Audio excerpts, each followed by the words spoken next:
신경하심으로 신앙 고백하시겠습니다. 전능하사 천지를 만드신 하나님 아버지를 내가 믿사오며 그 외아들 우리 주 예수 그리스도를 믿사오니 이는 성령으로 잉태하사 동정녀 마리아에게 나시고 본디오 빌라도에게 고난을 받으사 십자가에 못 박혀 죽으시고 장사한 지 사흘 만에 죽은 자 가운데서 다시 살아나시며 하늘에 오르사 전능하신 하나님 우편에 앉아 계시다가 저리로서 산자와 죽은 자를 심판하러 오시리라. 성령을 믿사오며 거룩한 공예와 성도가 서로 교통하는 것과 죄를 사하여 주시는 것과 몸이 다시 사는 것과 영원히 사는 것을 믿사옵나이다. 아멘. 찬송가 216장입니다. 찬송가 216장입니다.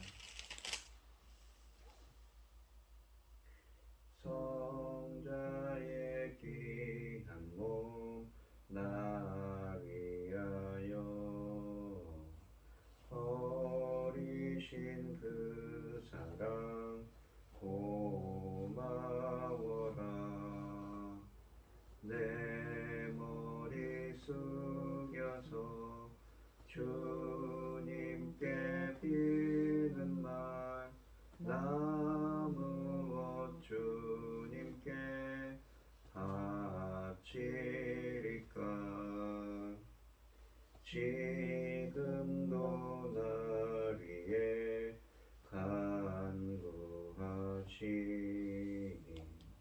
이 옅은 믿음이 아옵나니 주님의 참사랑 고맙고 놀라워 찬송과 기도를 쉬지 않네. 주님의 십자가 나도 지고 진실한 믿음과 마음으로 형제의 사랑과 친절한 위로를 네게나 베풀게 하옵소서. 만가지 은혜를 받았으니 내 평생 슬프나 즐거우나 이 몸을 온전히 주님께 바쳐서 주님만 위하여 늘 살겠네. 아멘. 오늘 함께 하실 하나님의 말씀은 사사기 18장 21절로 31절 말씀입니다. 사사기 18장 21절로 31절 말씀입니다. 교독을 하겠습니다. 제가 먼저 읽겠습니다.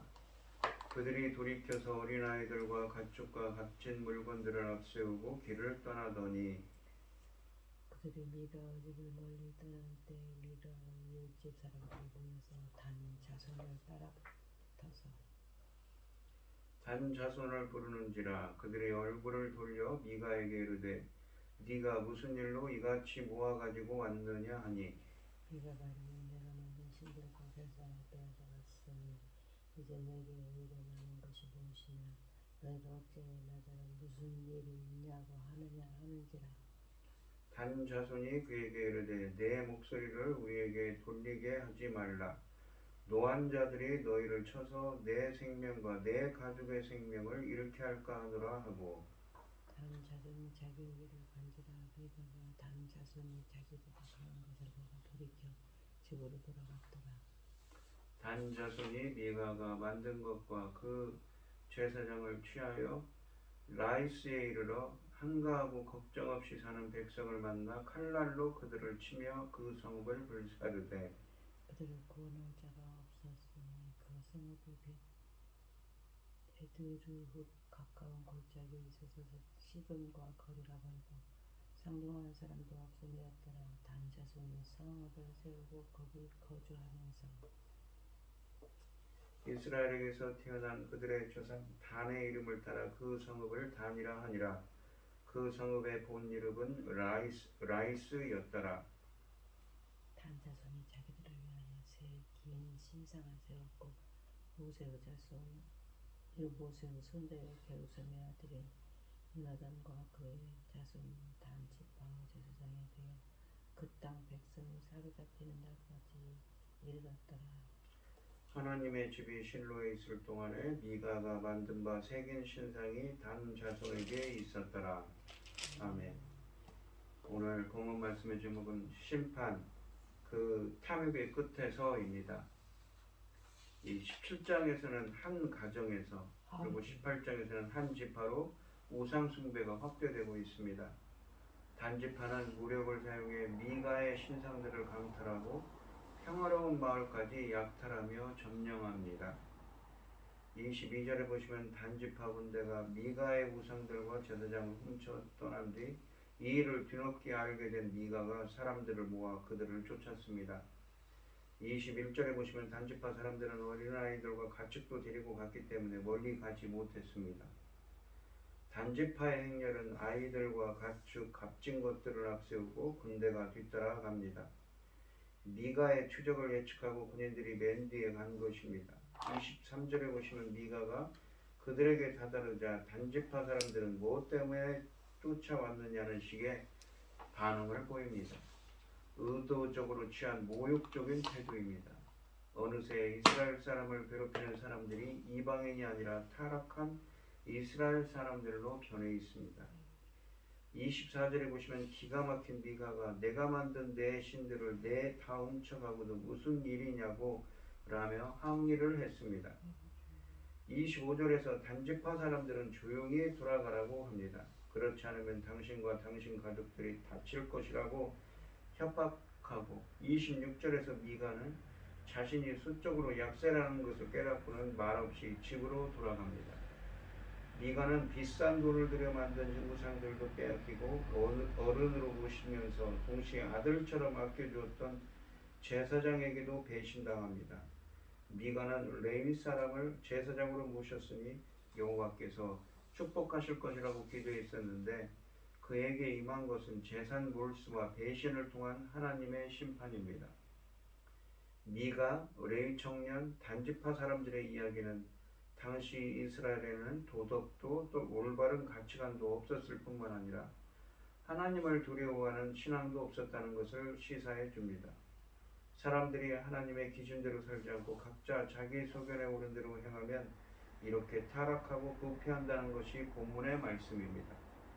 27절에 보시면 미가의 신상들과 제사장을 앞세운 단지파 사람들은 드디어 라이스를 습격하여 한가롭고 평화로운 백성을 칼로 쳐서 죽이고 성을 불태웠습니다.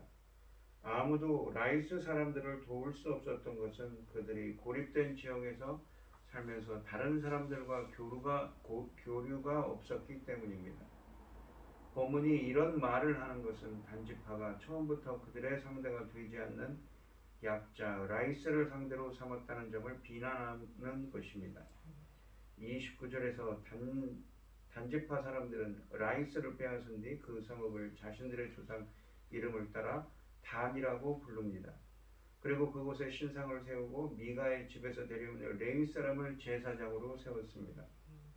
30절에서 그의 이름이 처음으로 밝혀집니다. 그는 모세의 손자이며 게르솜의 아들인 요나단입니다.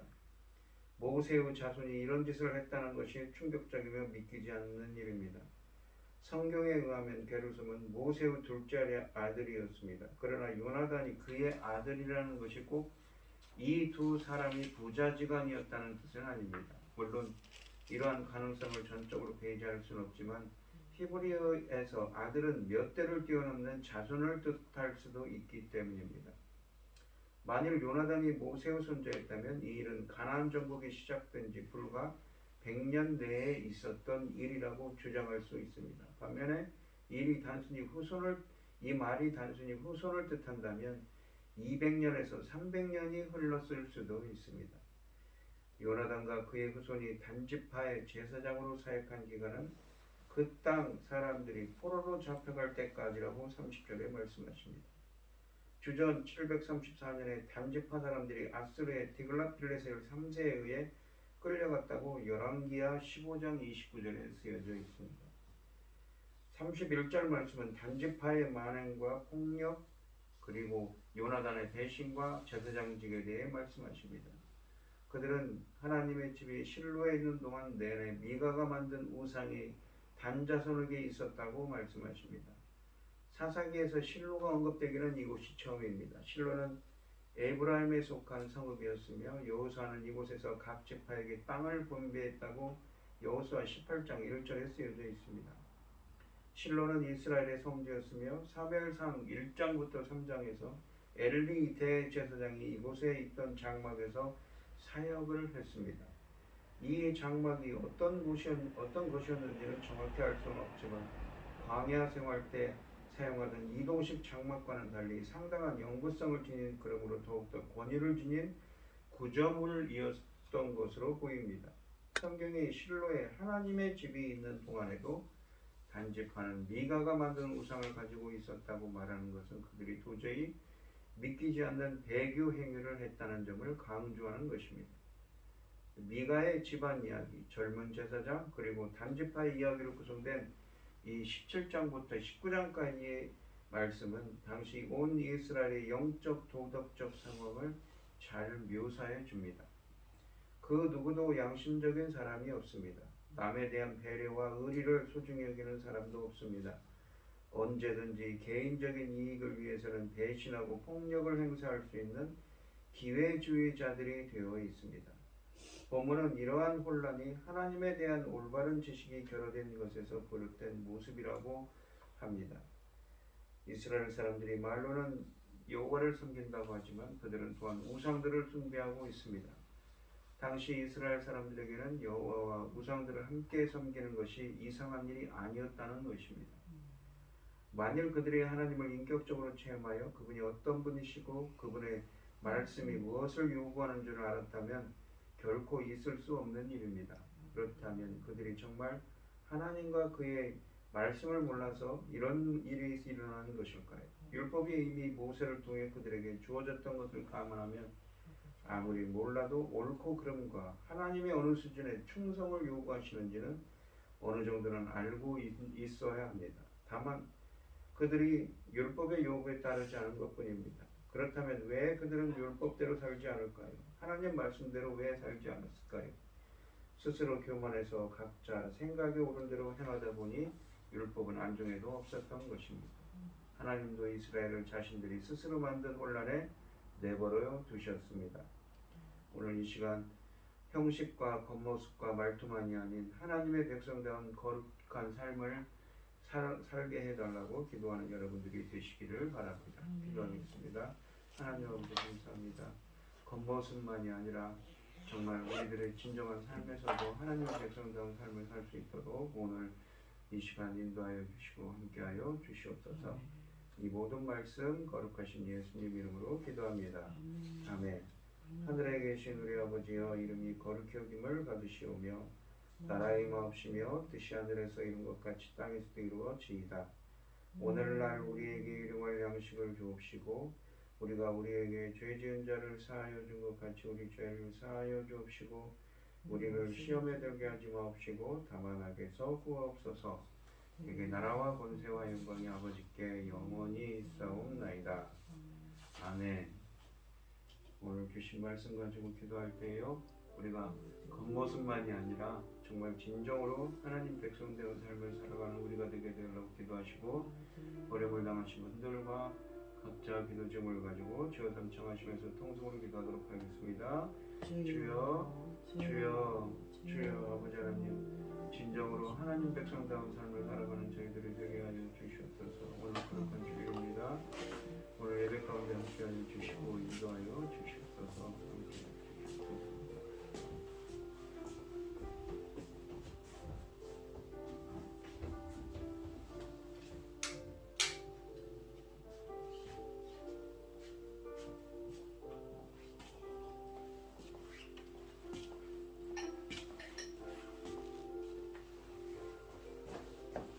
아버지여